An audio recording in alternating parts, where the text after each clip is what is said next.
Bismillahirrahmanirrahim. Assalamualaikum warahmatullahi wabarakatuh.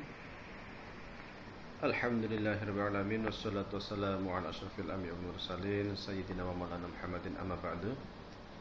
Jamaah sekalian yang saya hormati, ketika kita membuka himpunan putusan tarjih bab iman, kita akan menemukan kalimat berikut: fa innan nadhar fil kauni lima'rifatillahi wajibun syar'an.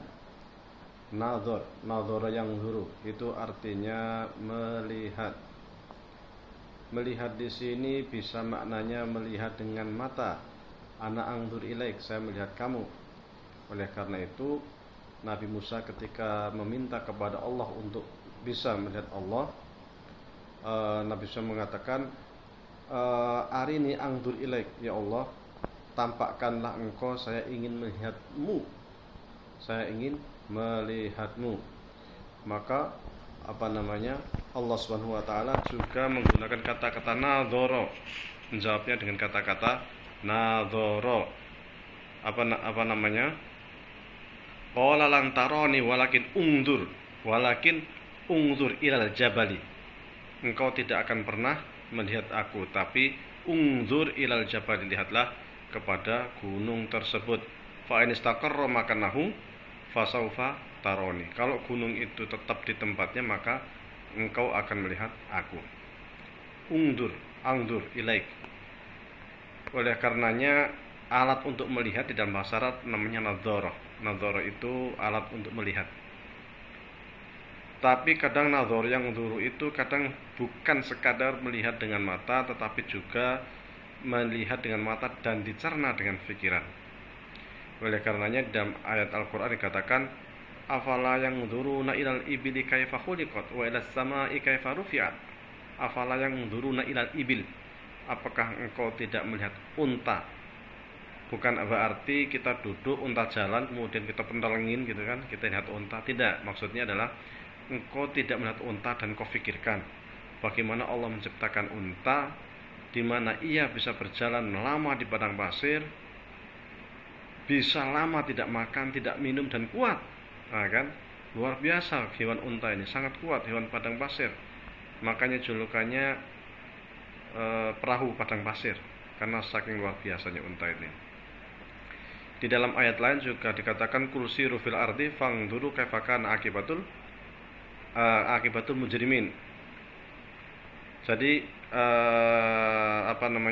berjalanlah kalian di muka bumi dan lihatlah bagaimana akibat daripada orang-orang mujrim, orang-orang yang mendolimi diri sendiri atau mendolimi orang lain. Jadi kul siru fil ardi fangduru kaifa kana akibatul mujrimin. Ada lagi kul siru fil ardi fangduru kaifa kana akibatul ladzina min qablu kan aktsarhum musyrikin. Cobalah kalian untuk jalan-jalan di muka bumi, kalian bersiahah, kalian ke tempat-tempat wisata, ya kan? Dan lihat bagaimana akibatnya yang ditimbulkan orang-orang yang menyekutukan Allah. Kalian ke Mesir, lihat piramid, ya kan? Ke museum di Tahrir, lihat mumi Fir'aun. Bagaimana Fir'aun itu yang sedang sombong-sombongnya, yang mengatakan ana rabbukumul a'la, saya ini Tuhanmu yang maha tinggi. Tiba-tiba saja karena perasaan tinggi ini ditenggelamkan oleh Allah, dijatuhkan lebih rendah dari bumi, ditenggelamkan karena mengatakan ana rabbukumul a'la, saya Tuhan yang maha tinggi. Jadi kita jalan-jalan bukan berarti kita cuma mendelengin Fir'aun, ngeliatin Fir'aun, tapi berpikir, ini loh si Fir'aun ini yang diceritakan Al-Quran ini, yang sombong ini, yang bisa buat piramid, yang bisa buat macam-macam, yang peradabannya waktu itu sudah sangat maju.